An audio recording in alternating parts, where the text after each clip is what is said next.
বিশ্ববিখ্যাত আল্লাহর ওলি মালিক ইবনে দিনার হজ শেষ করার পরে ইস্তেখারা করে আল্লাহর দরবারে বলেন, রাব্বি এবছর কারে হজে মাফ করছো, কারে মাফ করো না একটু বলো।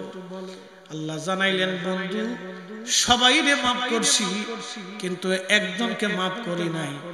সবার হজ কবুল করছি রে, একজনের হজ কবুল করি নাই। বলে আল্লাহ সে কে? বলে তার নাম মুহাম্মদ ইবনে হারুন সমরকন্দি। বর্তমান আফগানিস্তানের পার্শ্ববর্তী একটা দেশ আছে উজবেকিস্তানের সমরখন্দে তার বাড়ি, নাম মুহাম্মদ ইবনে হারুন সমরকন্দি। মালিক ইবনে দিনার খুব চিন্তায় পড়ে গেলেন, কারণ কি? সবার ক্ষমা হলো কিন্তু এর ক্ষমা হলো না, কারণ কি? হেরেমে তাহাজ্জুদ নামাজ পড়ে, ফজর নামাজ পড়ে তিনি হেরেমবাসীদেরকে বললেন, হারাম শরীফের অধিবাসীরা, তোমরা কি মুহাম্মদ ইবনে হারুন নামে কাউরে চিনো? বলে হ্যাঁ, আমরা তারে চিনি, অনেক বড় বুজুর্গ সে। আজকে 40 বছর ধরে মাকাম ইব্রাহিমে সন্ধ্যা থেকে ফজর পর্যন্ত আল্লাহর ইবাদতে কাটায়। মাগরিব থেকে এই ফজর পর্যন্ত 40 বছর ধরে মাকামে ইব্রাহিমে সে নামাজ পড়ে, মাকামে ইব্রাহিমে সে আল্লাহর ইবাদতে কাটায় দেয়। আজকে 40 বছর পার হলো, আর দিনের ভাগে মক্কার বিরান ভূমিতে একটা গাছ আছে, এই গাছের নিচে ছায়ায় দাঁড়িয়ে ইবাদত করে। 40 বছর ধরে সে রোজা রাখে, এই আল্লাহর হারাম দিন ব্যতীত কখনো সে রোজা ছেড়ে দেয় না। সে অনেক বড় বুজুর্গ। মালিক ইবনে দিনার আরো চিন্তায় পড়ে গেলেন, 40 বছর ধরে মাকাম ইব্রাহিমে নামাজ পড়ে, সেই লোকের ক্ষমা হলো না, তাহলে এই লোকটার সাথে দেখা করার দরকার। হযরত মালিক ইবনে দিনার চিন্তায় পড়ে গেলেন, কারণ কি? 40 বছর ধরে দোয়া কবুল হয় না, হজ হয় না, কেন রে আল্লাহ তারে মাফ করে না? খুঁজতে খুঁজতে যায় দেখে হেরেমের মক্কার বিরান ভূমিতে গাছের নিচে আল্লাহর বান্দা দাঁড়ানো, ধীরে ধীরে নামাজ পড়ে, তার ডান হাতটা কাটা। আল্লামা ইমাম আবুল ফারাজ ইবনুল জৌজি ওনার কিতাব উলুল হাকায়াতের মধ্যে তিনি লিখতেছেন, মালিক ইবনে দিনার আলী ডাকি আস্তে করে যায় থেকে সালাম দিয়ে চুপচাপ বসে গেলেন। লোকটা ধীর স্থির ভাবে নামাজ শেষ করার পরে সালাম ফিরে সালামের জবাব দিয়ে বলেন, আল্লাহর বান্দা, কি পরিচয়? এই গুনাহগারের কাছে কেন আসছেন? বলে আপনার নাম কি? মুহাম্মদ ইবনে হারুন সমরকন্দি। বলে হ্যাঁ, আমার নাম সমরকন্দি। বলে আপনার পরিচয় কি? বলে আমি আমি মালিক ইবনে দিনার আল ইরাকি আল বসরি।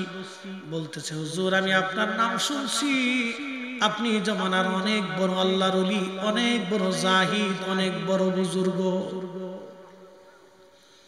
মালিক ইবনে দিনার ডাক দেখে, আল্লাহর বান্দারে, তোমার একটা দুঃখের সংবাদ দেওয়ার জন্য আসছি। বলে হুজুর কি দুঃখের সংবাদ বলবেন নি?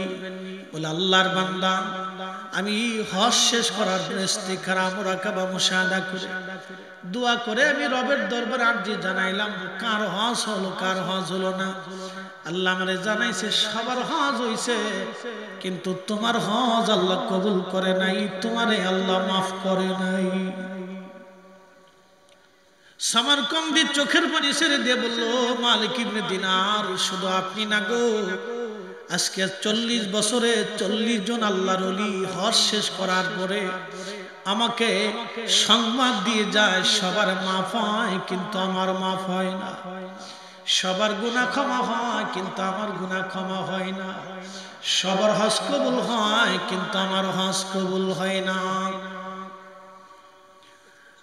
বললে বলো কি 40 বছর ধরে তোমার ক্ষমা হয় না, কারণ কি? বলে হুজুর আমার জীবনের একটা ভুল আমাকে পর্যন্ত নিয়ে আসছে। বলে ভুলটা কি বলবানি? সমরকন্দি বলল, হুজুর আমি সমরকন্দের অনেক বড় ধনী ছিলাম, 7,000 স্বর্ণ মুদ্রা আমার জমা ছিল। এবার বুঝেন বর্তমানে 7,000 কোটি টাকা হবে। 7,000 স্বর্ণ মুদ্রা আমার কাছে জমা ছিল।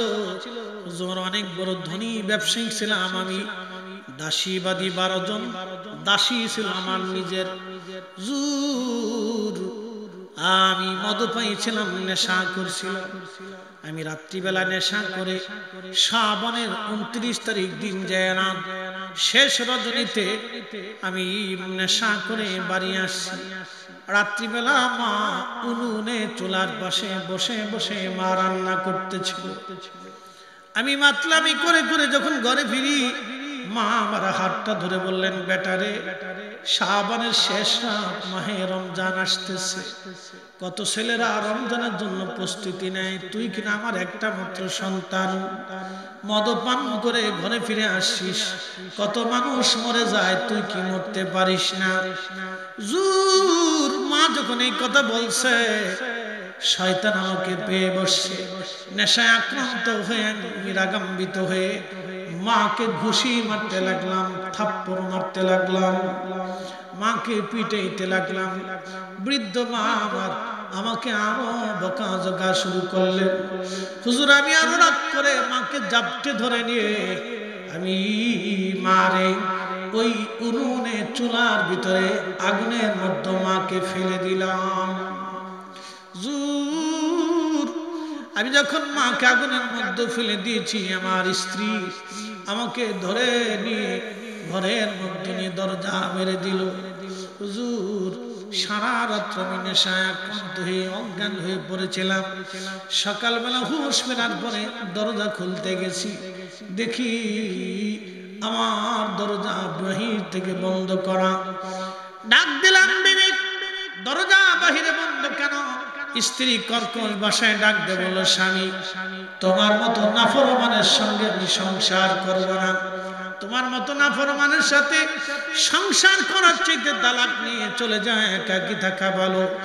আমি বললাম, কারণ কি রে বিবি, কি হয়েছে বলো? স্ত্রী ডাক দিয়ে বলল, কালকে রাত্রি নেশাগ্রস্ত অবস্থায় তুমি তোমার মারে আগুনের মধ্যে পুরায় মারছো, তোমার সাথে আমার আর কোনো সম্পর্ক নাই।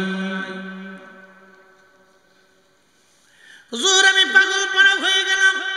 দরজা খুলে বাহিরে এসে উনুনে চুলাতে এসে দেখি মা আগুনের মধ্যে পুড়ে কালা হয়ে কয়লার মতো হয়ে গেছে। আমি কাঁদতে লাগলাম, আয় হায় করলাম কি, আমার জীবনের সর্বনাশ হয়ে গেছে। হুজুর মায়ের দাফন কাফন করলাম, কি সর্বনাশ আমি জীবনে করছি। স্ত্রী থেকে তালাক নিলাম, তালাক দিলাম, বিবি জুদা হয়ে চলে গেল। ৭,০০০ স্বর্ণ মুদ্রা আমি আল্লাহ রাস্তায় দান করে দিলাম, যদি রব্বুল আলামিন আমারে মাফ করে দেয়। হুজুর ক্ষমার আশায় আমি আমার দাসীবাদী আজাদ করে দিলাম, ক্ষমার আশায় সমস্ত সম্পদগুলি আল্লাহ রাস্তায় দান করলাম, যদি আল্লাহ মাফ করে দেয়। হুজুর ক্ষমার আশায় যেই হাত দিয়ে আমি আমার মায়েরে মারছি, ওই হাতটা আমি বাম হাত দিয়ে কোরাল দিয়ে কুপিয়ে কুপিয়ে নিজের হাত নিজে কেটে ফেলেছি, যদি রব্বুল আলামিন আমারে মাফ করে দেয়। হুজুর ক্ষমার আশায় তারপর মন মানে না। সুদূর সমরকন্দ থেকে রওনা দিয়ে হেরেম এসে 40টা বছর ধরে মাকাম ইব্রাহিমে কান্দি, 40 বছরেও আমার ক্ষমা হয় নাই। 40 বছর ধরে কাঁদতে, 40 বছরও ক্ষমা হয় নাই। হুজুর করব কি আমি, উপায় কি আমার, উপায় কি, উপায় কি, উপায় কি আমার? ওয়াকাদা রব্বুকা আল্লা তা'বুদু ইল্লা ইয়াহু ওয়া বিল ওয়ালিদাইনি ইহসানা। আল্লাহ বলেন, বান্দা আমি নির্দিষ্ট করেছি আমি আর রব ছাড়া আর কারো ইবাদত করবা না। আমি আরো নির্দিষ্ট করেছি, আর তুমি তোমার পিতামাতার সঙ্গে ইহসান করবা, দয়া করবা। ইম্মা ইয়াবলুগান্না ইনদাকাল কিবারা আহাদুহুমা আও কিলাহুমা ফালা তাকুল লাহুমা উফ। তুমি তোমার পিতামাতা বৃদ্ধ যদি হয়ে যায়, বয়স্ক হয়ে গেলে এমন আচরণ তুমি করবা যেন তোমার আচরণে তোমার বাবা মা উহু শব্দটা পর্যন্ত করে না বসে। একবার জোরে বলা যাবে কি মারহাবা। কখনো তোমাকে যদি ভুলি, হেদায়েতের আলো জেনে নিও কাছে তুলি, ঠাই দিও প্রিয়তম ওগো মহিয়ান। তুমি রহমান, তুমি মেহেরবান। অন্ধ গাহে না শুধু তোমার গুণগান, বুঝেও বুঝে না তবু শান। তুমি রহমান,